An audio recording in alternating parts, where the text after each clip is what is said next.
அவங்ககிட்ட கொடு, அவங்ககிட்ட. அண்ணா அண்ணா சீமான் கட்சி மைக் சின்னம் கொடுத்துட்டாங்க. சரி அண்ணா, ரெண்டு திருட்டு பையங்களை போட்டு 50 வருஷம் ஒன்றும் இல்லாமல் ஆகி போச்சுண்ணா.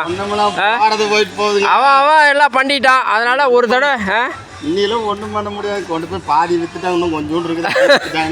சரி பார்த்து போடுங்கண்ணா ஒரு தடவை. சரி இந்த சைடு ஊராக கண்டிப்பாக சிறப்புண்ணா.